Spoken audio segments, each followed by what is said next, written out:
process is too slow, and I just think that is all on me because the team, when they see me, it just feel like 1 on 5, to be honest. Maybe I gotta just get out the way, get in the corner, space the floor out. It's just that when I get the ball against certain teams, they just gonna settle out and just say, we're just gonna double and play a little zone behind it and see what happens. And if we give open shots, that's cool. It's been happening throughout the season, but I'm starting to figure out that I just need to get out the way and let other guys dribble the ball.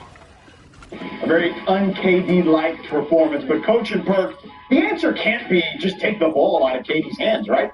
Well, I want to show you, George, exactly what KD was seeing. Let's go virtual and take a look. Okay.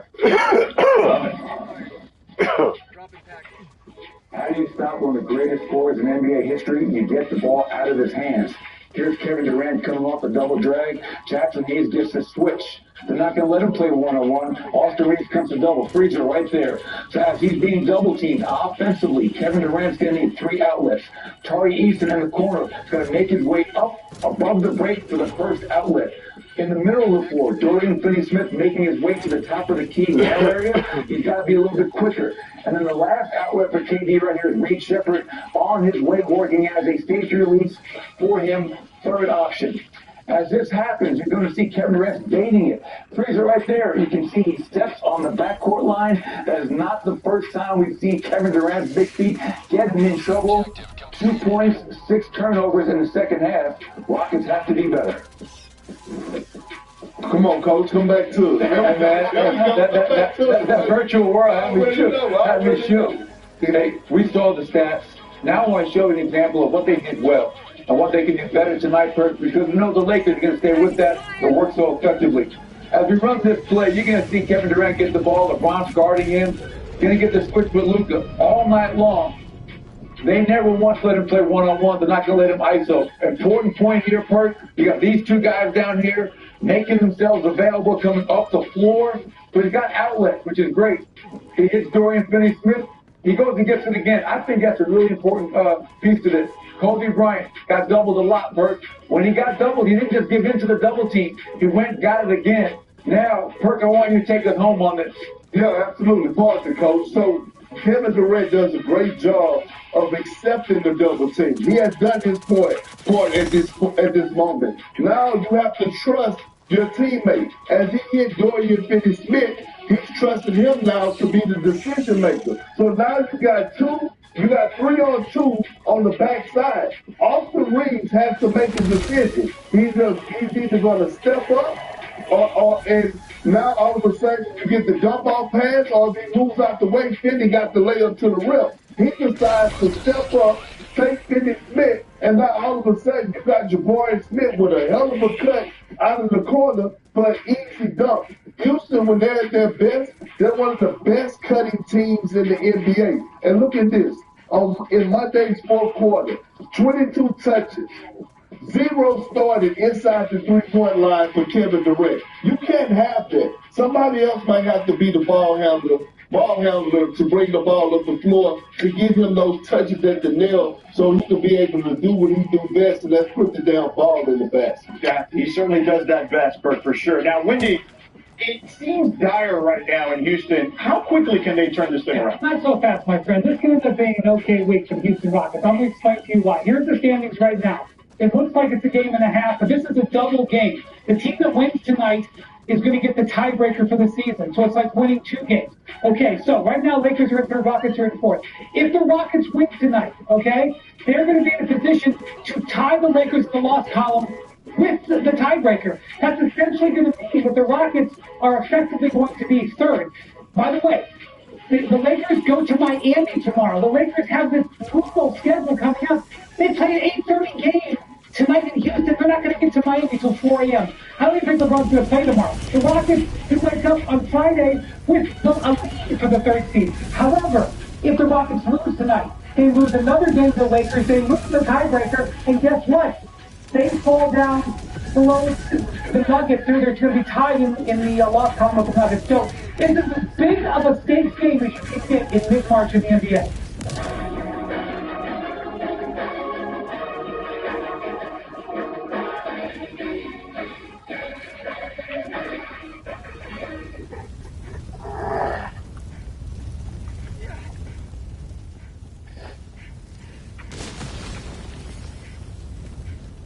No, he made some tough shots out there. Like it is what it is.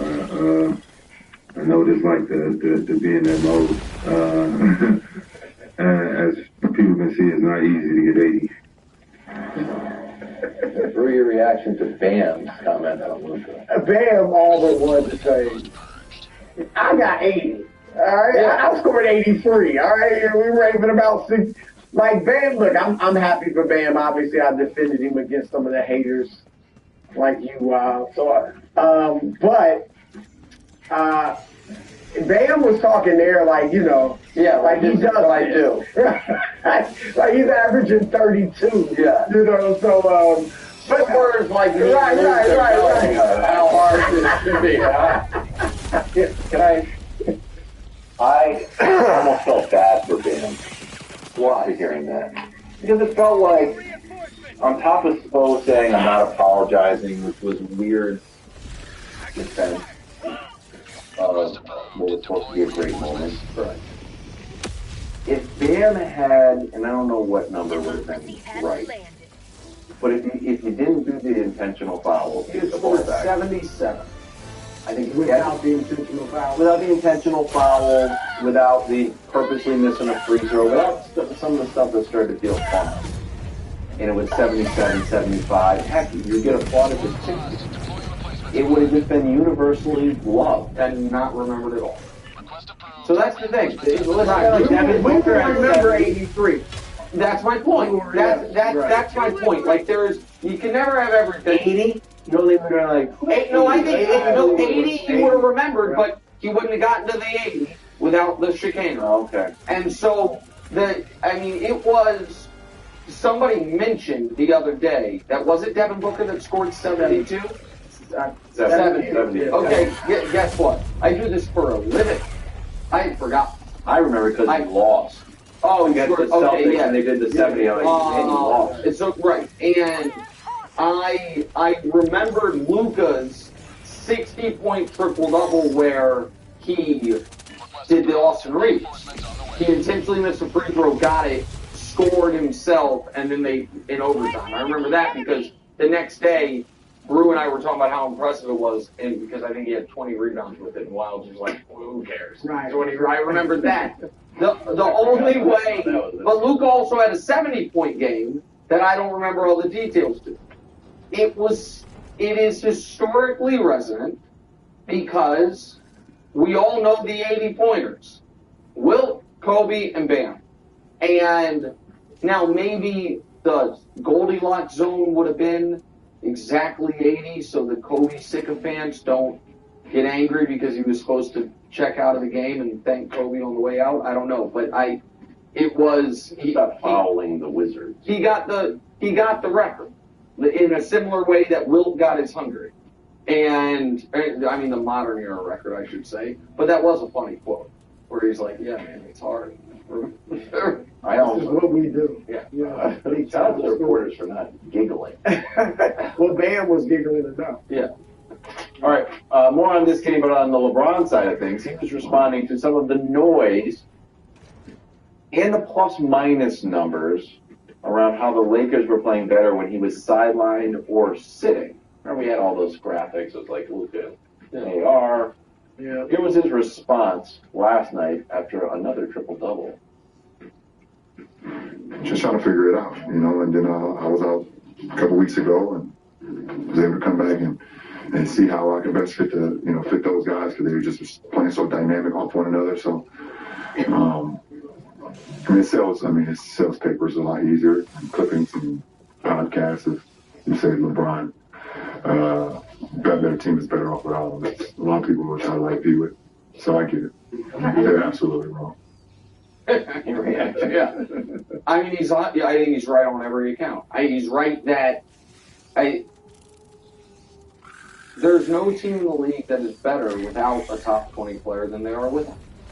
There just isn't. Now, it doesn't mean that there can't be adjustments that need to be made in figuring it out, but holistically, you would rather have a really good player than not.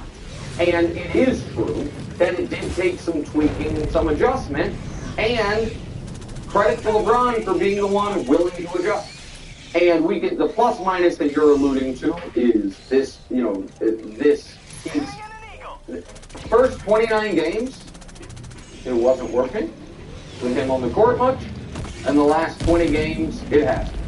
And again, those aren't like jarring crazy numbers in either direction. 56 divided by 29 means the average game he was like minus 1.9, and this game is like plus 4.0 essentially. But still, that's a big delta there, right? And then there is the stuff that I keep hammering, which is a bought-in LeBron, the tax of having one of the two greatest players of all time on your team in a pressure and this and media attention way, but then also the benefit of what it does for other guys' psyches. And then Austin also said, I remember there was a timeout early, and JJ came over and was like, I know y'all are tired. And Brown was like, I'm not tired. So I was like, I'm not tired either.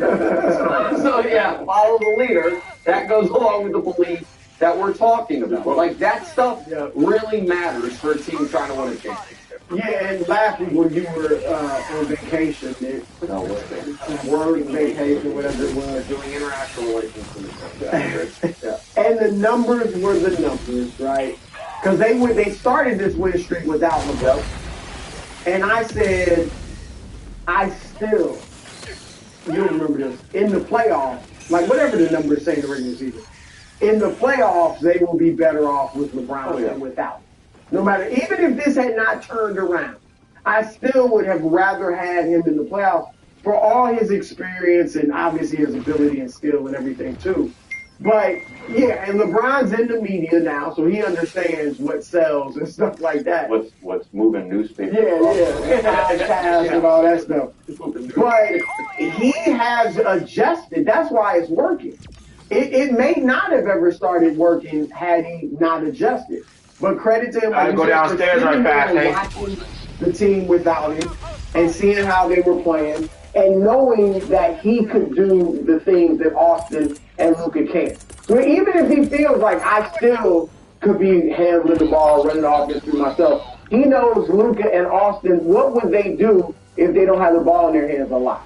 And so he adjusted to that. He once told me, this is years ago, I can play any way that I need to play. And he was saying, this is his first stint in Cleveland. He said, if I had gotten drafted by the Pistons instead of the Cavs, and that was when the Pistons had all those guys, Rip Hamilton, Chauncey, they had four, Rasheed, Ben Wallace. He's like, I could have just fit in there. And I was thinking, you wasn't just going to be a role player there, but he's showing that he could adjust. He has never adjusted this much. Like in Miami, he didn't adjust this much. Dwayne Wade said, look, it's your show, I'll play off you. He adjusted some for Kyrie. A little, but I mean, he still had the ball a lot. It was now another guy that had the ball, but he was used to that with Wade. Yep. And so, but this is really showing that whatever I want to do on the court, I can do. And that's kind of what I was saying earlier. He's playing some center. He can do that, particularly in today's NBA where there aren't a ton of big guys. Certainly not that plant down on the block and you got to defend that all night. So he can play center and he's doing some of that. He can run the floor, he's doing that. He's in the corner, for as a spot up shooter. He's, picking and rolling something. He's catching lobs from